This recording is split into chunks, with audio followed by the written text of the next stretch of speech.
Welcome back to जागो लाहौर। जनाब, break पर जाने से पहले मैंने आपको कहा था कि आपके जो हमारे मेहमान आने वाले हैं, सुबह सुबह अच्छी बातें कौन सुनना नहीं चाहता। और हम सब अपनी अपनी बात करें तो हमें ज़िंदगी में कभी ना कभी मोटिवेशन चाहिए होती है, कभी ना कभी नहीं बल्कि रोज़ सुबह किसी काम के लिए भी हमें मोटिवेशन चाहिए होती है। और आज हमने आपके लिए एक बड़ी ज़बरदस्त सी और एक ढेर सारी मोटिवेशन का इंतज़ाम किया। जनाब, आज के हमारे बहुत ही मुअज़्ज़ज़ मेहमान हैं। मुझे पर्सनली बहुत अच्छा लग रहा है कि आज मैं इनसे बात करने वाली हूँ और आप लोगों को बहुत खुशी होगी इनको सुनकर। जनाब, मैं आपका तारुफ करवाती हूँ कासिम अली शाह साहब से। Welcome to the show sir, बहुत शुक्रिया आपका। बहुत बहुत शुक्रिया जी। अच्छा कासिम अली शाह साहब, आज हम जिन टॉपिक पर डिस्कशन करेंगे, सबसे पहले तो हमने पहले डिस्कस किया कि जनाब आज हम एक टॉपिक को पकड़ के उस पर लोगों को गाइडेंस देंगे। हम फ्यूचर, हमारे जो प्लान्स होते हैं, हमारी जो मोटिवेशन होती है और बीच में बहुत सारे एक्सटर्नल फैक्टर्स भी होते हैं जिस पे इम्पैक्ट डालते हैं, उस पर हम डिस्कशन का आगाज करते हैं। अच्छा देखिए, हम सब के सब कहीं ना कहीं दूसरों की एक्सपेक्टेशंस पे पूरा उतरते उतरते ज़िंदगी गुजार देते हैं। और ज़िंदगी के किसी आखिरी वक्त में जब बंदा मरने लगता है और उसके मरते वक्त में पछतावे देखे जाएं क्या हैं, तो रिसर्च ने ये बताया है कि ज़िंदगी में बंदे को मरते वक्त सबसे बड़ा पछतावा मरते वक्त ये होता है कि काश मैं दूसरों की एक्सपेक्टेशंस पे पूरा ना उतरता, मैं अपने पैशन को फॉलो करता, मैं अपने दिल को फॉलो करता। दुनिया में बने बनाए ट्रेंड्स हैं और वो ट्रेंड्स हर चीज़ में हैं, मुख्तलिफ तरह के स्केल्स मिलेंगे। आप अगर दुनिया के हर बंदे को सेटिस्फाई करने चले हैं, आप एक अच्छी ज़िंदगी नहीं जी सकते।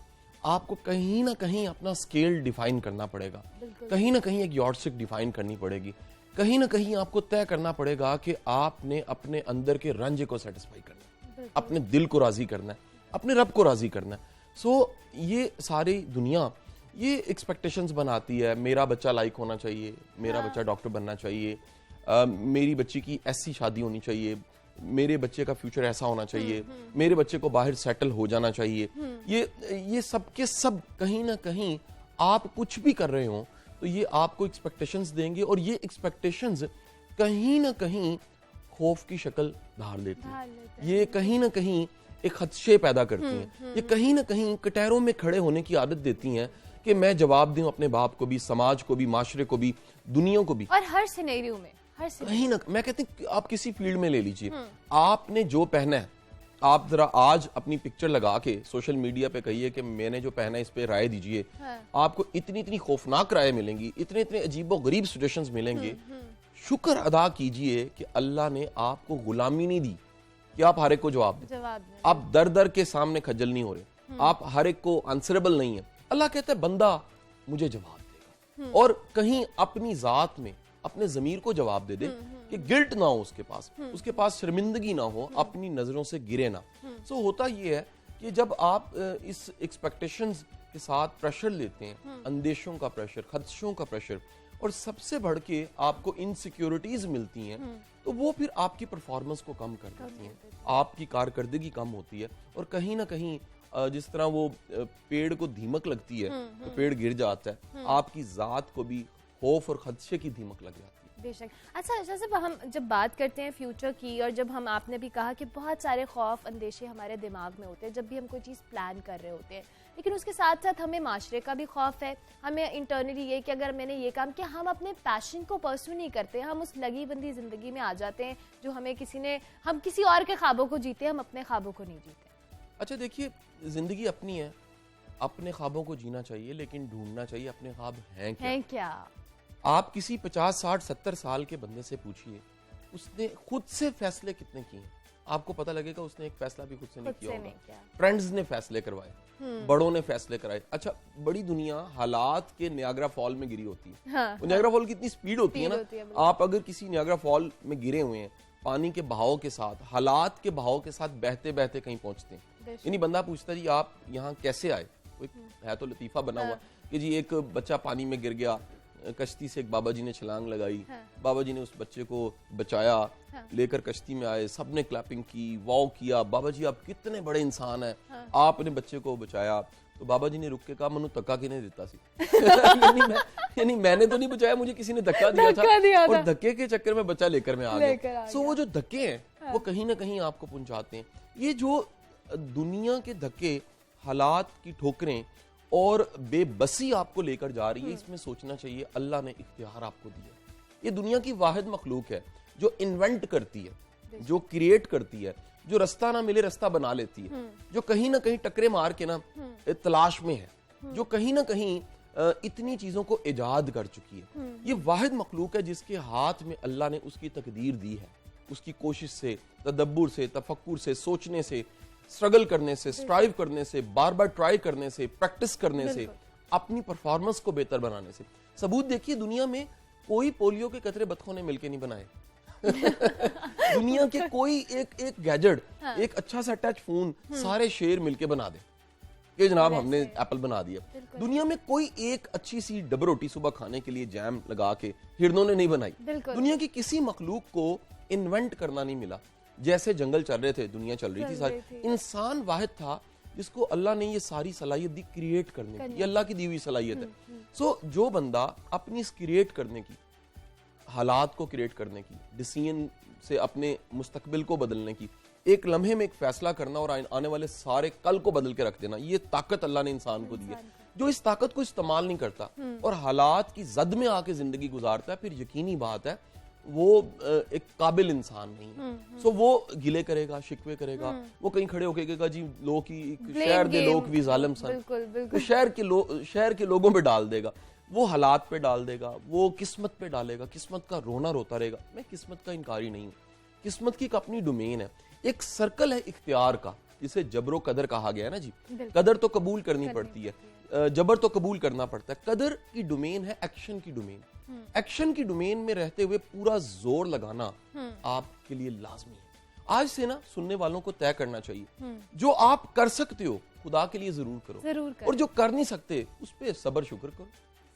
अच्छा, आपने भी बात की कि हम लोगों को अपनी सिमत का तयन नहीं होता। समटाइम्स हम लोग ये सोचते हैं और अपने फोकस नहीं होते, गोल्स हमारे सेट नहीं होते, उसके लिए बहुत सारी एफर्ट भी करती हैं और बहुत डबल माइंडेड और कंफ्यूज्ड भी होते हैं बहुत।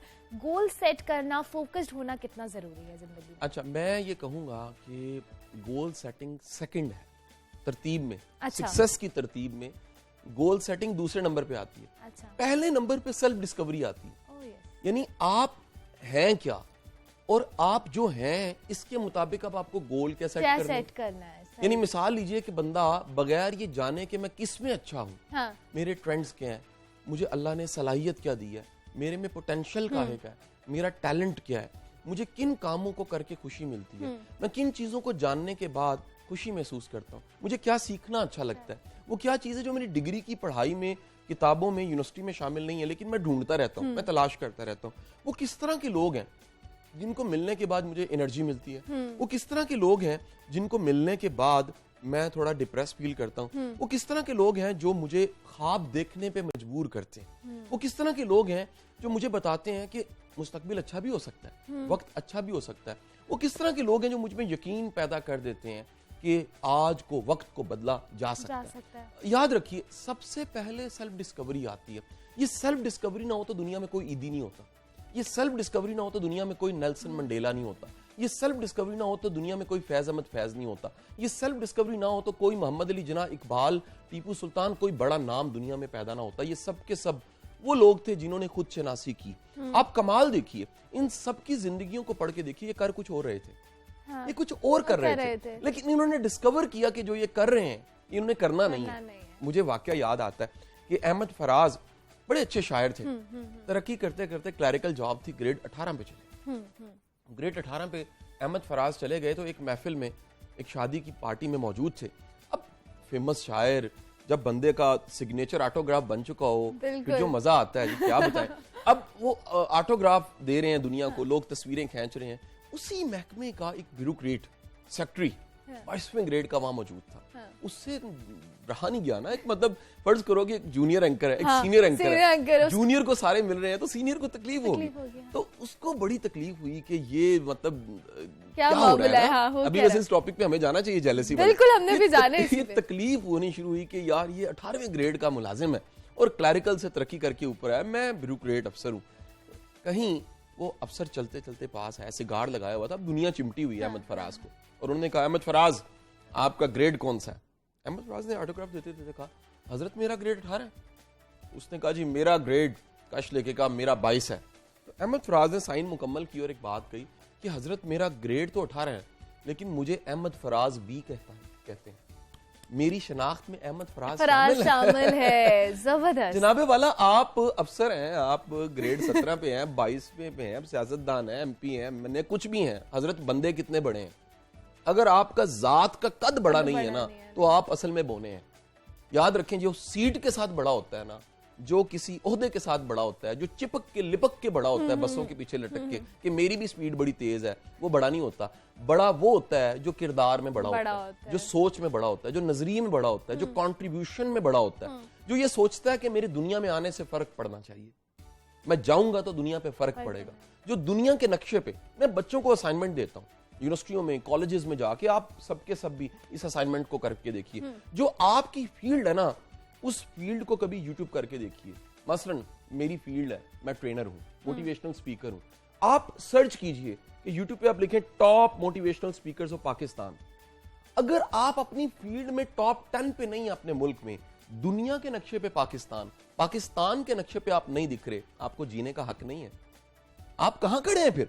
अपनी फील्ड में आप दिख ही नहीं रहे। आपको बताना पड़ रहा है जंपे लगा के मैं भी गया। ये कोई बड़ी कमाल की बात नहीं है। कमाल ये है कि आप अगर मौजूद है ना, तो नक्शे पे फिर दिखना चाहिए कि इस फील्ड में बंदा ये है। दुनिया के सारे नक्शे पे, पाकिस्तान के नक्शे पे एक नाम ईदी होगा, दुनिया जानती होगी ईदी कौन है। हकीम सईद होगा, दुनिया जानती होगी। इकबाल होगा। मैं कई दुनिया के मुल्कों में गया हूं, यकीन करो, मैं तुर्की में था, पूनिया में था, तो एक महफिल में बैठे हुए मैंने उन्हें बताया कि हम फ्रॉम पाकिस्तान। वो शायर मशरिक की वजह से उन्होंने मेरा एहतराम करना शुरू कर दिया। हवाला इतना बड़ा है कि यार तुम उस मुल्क से हो, उस देश से हो, उन इलाकों से हो जहां इकबाल पैदा हुआ, जहां इकबाल ने फलसफा खुद ही दिया। सो बताने का मकसद ये है कि सबसे पहला काम है खुद शनासी। ये खुद शनासी इतनी बड़ी चीज होती है कि ईंटें उठाने वाले, दीवारों पे चुनाई करने वाले और यूनिवर्सिटी पंजाब की दीवारों को बनाने वाले एक ऐसे मजदूर की जिंदगी में इनकलाब लेकर आती है खुद शनासी। उन्हीं दीवारों के साए में एहसान दानिश, वही मजदूर, उसके मुशायरे हो रहे होते हैं। ये इतनी ताकतवर चीज होती है कि ये काले हबशी को उठाती है, 27 साल जेल में फेंक देती है, उसे बाहर निकालती है। वो खुद शनास नेल्सन मंडेला कहलाता है। ये इतनी ताकतवर होती है कि एक लूथर किंग पैदा होता है, एक दुनिया को जुमला देके जाता है, अगर तुमने जीने की वजह दरियाफ्त नहीं की, तुम्हें जीने का हक नहीं है, मर जाओ जाके। जीना है तो किसी जवाज़े हस्ती के साथ जियो, किसी मकसद के साथ जियो। सो पहला कदम है खुद शनासी। जब पहला कदम मुकम्मल होता है, तो पहले कदम के बाद दूसरा नुक्ता आता है गोल सेटिंग। बिल्कुल। हम क्या कहते हैं पुत्र? Goal setting, goal setting, goal setting. हाँ, हमें तो यही ट्रेनिंग और शुरू से यही फीड किया जाता है। एक के बगैर बी कैसे होगा? एक के बगैर दो कैसे होगा? पहले कदम के बगैर दूसरा कदम कैसे होगा? सो सबसे पहले हमें इनकरेज करना चाहिए अपने बच्चों को, अपने दोस्तों को, खुद को भी, कि जो अच्छा कर सकते हो वो करो। वो ना करो जो दुनिया कह रही है, वो ना करो। बाहर की आवाजों को सुनना आज से खुदा के लिए छोड़ दे, अपने अंदर की आवाज को सुनो। ये दिल बोलता है, दुनिया बोलती है ना, दुनिया को सुनते हो, चाचे को सुनते हो, मामे को सुनते हो, प्रोफेसर को सुनते हो, हमारे प्रोग्राम को सुन रहे हो, कभी अपने दिल की सुनो। ये दिल इतना सच्चा है। एलिफ शफक है ना, पढ़ा? बिल्कुल। 40 रूल्स ऑफ लव। वो क्या किताब कमाल की उसने लिखी। उसने कहा इस कायनात में दो सच्चे, एक रब सच्चा है, एक दिल सच्चा है। जो दिल बोलता है ना, वो झूठ नहीं बोलता। जबरदस्त। सर, अभी हम बात कर रहे थे जेलिसी के हवाले से, और हमने उसको बहुत डिटेल में एलेबोरेट भी किया कि हमारी जिंदगी में खुद कोई ना कोई कॉम्प्लेक्सेस होते हैं जो हम इस सूरत में निकालते हैं, और कभी कभी वर्बल होते हैं, कभी कभी नॉन वर्बल भी होते हैं। अच्छा, एक जेलिसी का ना एक और पहलू है, और ये बड़ा खुशाइन पहलू है। अगर आपसे कोई जेलस है ना, तो आपको मुबारकबाद। क्यों? वो बंदा आपकी खूबी का जानने वाला है, उसको पता लग गया इस बंदे ने तरक्की कर जानी है तो इसलिए वो आपसे जेलस हो गया। अब उससे रहा नहीं जा रहा। हाँ। जब वो मैं बता रहा हूँ, देखें, एक चीज जानने के लिए आंख चाहिए, जैसे हीरे को पहचानने के लिए जोरी की आंख चाहिए ना। वो बंदा जान गया कि ये बंदा गैर मामूली है, वो जान। अब उसके पास ना, अब वो बंदा अगर खुद नेगेटिव है तो वो जेलस होगा, अगर वो पॉजिटिव है तो रश्क में जाएगा। वो कहेगा माशाल्लाह, वेरी नाइस, कितना अच्छा है, कितना जबरदस्त है, अल्लाह और कामयाबियां आपको दे। वो दुआ होगा, वो वेल विशर बनेगा। लेकिन अगर नेगेटिव है तो फिर वो कचीचियां आएंगी जब कचीचियां आएंगी और वो नेगेटिव हो के वो जब अपने आप पे तारी करेगा। अच्छा, होता क्या, कई लोगों को बचपन से जेलस होने की आदत होती है। वो अपना सूट नहीं देखते, वो दूसरों का सूट देखते हैं। अच्छा, वो अपनी काम नहीं देखते, वो दूसरों के काम देख के जेलस होते हैं। वो दूसरों की, एक बड़ा अच्छा जुमला एक है मूवी का, और मूवी का नाम हम इसलिए ले लेते हैं कि मूवी वो दोनों मुल्कों में दुनिया में देखी गई, उसका नाम था 3 इडियट्स। उस मूवी का डायलॉग बड़ा मजे का है। वो कहता है दोस्त फेल होए बड़ा दुख होता है, और दोस्त टॉप कर जाए तो फिर तो बहुत ही दुख होता है। ये जो बहुत ही दुख होता है, ये इसलिए होता है कि वो जेलसी होती है आपकी ना। सो जेलसी में याद रखें कि अगर आपसे कोई जेलस है, प्लीज उसे रास्ता दे दें, प्लीज उसके लिए दुआ गो हो, उससे कोशिश करें पंगे कम लें, कोशिश करें उससे अवॉइड करें। इसको ना हम एक और नाम देते हैं, इसको डोनाल्ड क्लिफ्टन की किताब है बड़ी मजे की, वो कहता है दीज आर डायपर्स, एनर्जी चूस। कुछ लोगों में एनर्जी चूस होती है, आप इनके साथ पंगा ले लें, सिंग फंसा लें, ये आपके पूरे दिन को बर्बाद कर देते हैं। और अगर आपका सुबह सुबह ऐसे किसी इंसान से इंटरेक्शन हो जाए, आपका पूरा दिन बेकार हो जाता है। मतलब मैं कहते हैं देखिए, आज जागो लाहौर की मेहरबानी है तो सुबह एक मोटिवेशनल स्पीकर सो कॉल्ड माफी के साथ मैं टीचर के रहता हूँ, मैं अपने आप को टीचर कहता हूँ, और हमेशा यूनिवर्सिटियों में, कॉलेजों में जहां भी पढ़ाया, हमेशा इस पे फख्र महसूस किया, पढ़ाया, मोटिवेट किया। पाकिस्तान में नाज़रीन हजारों डी मोटिवेशनल स्पीकर्स मौजूद हैं। ये सासों की शक्ल में भी हैं, ये बॉसों की शक्ल में भी हैं, ये दोस्तों की शक्ल में भी हैं, सीनियर्स की शक्ल में भी हैं, रिश्तेदारों की शक्ल में भी हैं, बहन भाइयों की शक्ल में बाज़ औक़ात होते हैं, खामद भी हो सकते हैं, कुछ भी हो सकते हैं, कोई भी हो सकता है। ये मतलब इनके पास डिग्री नहीं है, इनमें से अक्सर PhD डी मोटिवेशनल स्पीकर्स हैं, और इनका काम क्या है, ये आपके साथ कुछ नहीं करेंगे, ये बैठेंगे, ये एक बात लगाएंगे जो बस पंगे लेंगे, ये आपको बातें लगाएंगे, ये आपको बेवजह क्रिटिक करेंगे। ये चलती गाड़ी को देख के ना, वैसे जरा सोचना चाहिए कि मखलूक है जो चलती गाड़ी को देख के भागना शुरू कर देती है, अच्छा फिर अगली गाड़ी का वेट करती है, यहाँ तो भाग के पहुंच जाए ना उस गाड़ी के साथ, अच्छा वो गाड़ी निकल जाती, फिर अगली गाड़ी के पीछे भागती है। ये एक अप्रोच है। ये अप्रोच का मतलब ये है कि कहीं ना कहीं बंदे का दिल तंग है। ये जुमला मेरा याद रखिएगा, अगेन मेरा जुमला क्या, फैज है वासिफ साहब का। वासिफ साहब फरमाया करते थे, दिल तंग हो तो ख्याल तंग होता है, दिल बड़ा हो, बड़े दिल में ख्याल बड़ा आता है। यानी हुस्ने ख्याल के लिए दिल बड़ा चाहिए, ईमान चाहिए, अल्लाह पे तवक्कल चाहिए, खुदा के लिए अल्लाह की रजा पे राजी होना सीखो, दूसरों के नसीब। दुनिया में ना एक चीज है नाजरीन, चोरी नहीं हो सकती। आपकी तिजोरी में जेवर पड़ा है, डॉलर्स पड़े हैं, प्राइस बॉन्ड पड़े हैं, बैंक में पैसे पड़े हैं, बैंक करप्ट हो सकता है, आपकी जेब में कुछ है, गन पॉइंट पे छीना जा सकता है। दुनिया में वाहिद एक चीज है जो चोरी नहीं हो सकती, और उस ना चोरी होने वाली चीज का नाम है नसीब। नसीब अल्लाह ने तख्लीक किया है। माँ के पेट में आपको जब तख्लीक किया गया, आपके नसीब को भी तख्लीक किया गया। दुनिया का हर बच्चा अपने नसीब को लेकर आता है। जब आप अपने नसीब पे यकीन रखते हैं ना, फिर इत्मीनान होता है। अच्छा, आपको एक और अब अभी बताऊं शुक्र करने का आसान तरीका, पीछे मुड़ के देखिएगा, यकीन करें अल्लाह ने ना आपको आपकी औकात से ज्यादा दिया। हम सब, आप मुड़ के देखो, हम सब यहाँ जो टीम में बैठे हुए हैं, हम सब मुड़ के देखें, हमारी औकात नहीं थी। हमने जो पहना है, जो खाया है, जो पिया है, जो नाम अल्लाह ने दिया है, यानी हमें लोग सुन रहे हैं। जरा सोचो, यानी आप में सोचें, हमने कभी सोचा भी ना, हमें लोग सुन रहे हैं। यार इतने इतने आलमों का शहर है, इतने इतने बड़े मुफक्करों का शहर है, इतने इतने लोगों ने किताबें और इतने इतने काम किए हुए हैं, लोग उन्हें नहीं सुनते। हम जैसे खोटे सिक्के चल रहे हैं।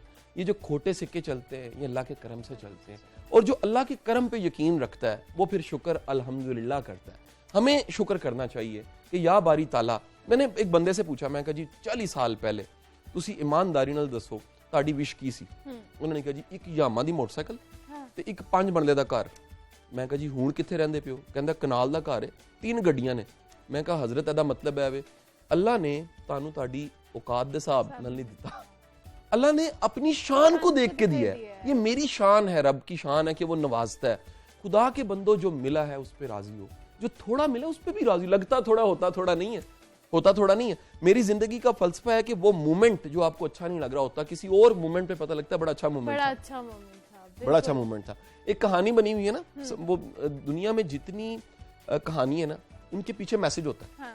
एक कहानी बनी हुई है कि लैला ने ना कुछ बांटना शुरू किया, और बांटने के लिए शहर आ गया, लाइनें लगी हुई, क्यूज में लोग वो देगों में से निकाल निकाल के बांट रही है लैला अपने हाथों से। तो मजनू भी आ गया, मजनू दीवाना था, उसने कासा आगे किया। तो लैला को ना मजनू से चिढ़ थी थोड़ी सी ना। अच्छा। उसने क्या किया, उसे उसमें कुछ लंगर डालने की बजाय उसका कासा तोड़ दिया।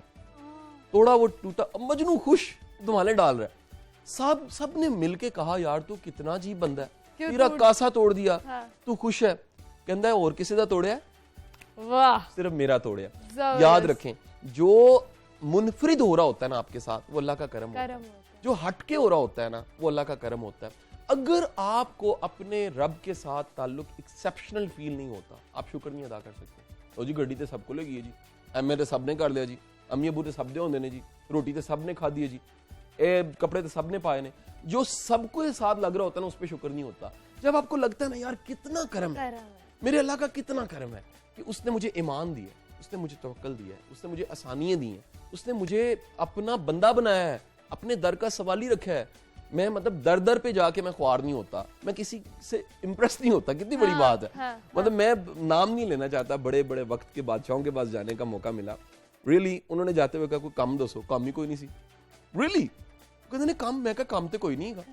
याद रखें अगर आपके पास मोहताजी नहीं है ना, तो सिर्फ अल्लाह की मोहताजी है, इससे बड़ा शुक्र और क्या होगा। सो मैं तो दुआ मांगूंगा जी, अल्लाह अपने दर का सवाली रखे, अल्लाह हमें किसी और दर पे कभी जाने की ज़हमत ना करनी पड़े। सो अगर आप पॉजिटिव हो गए, पॉजिटिव बंदा जेलसी से बचता है।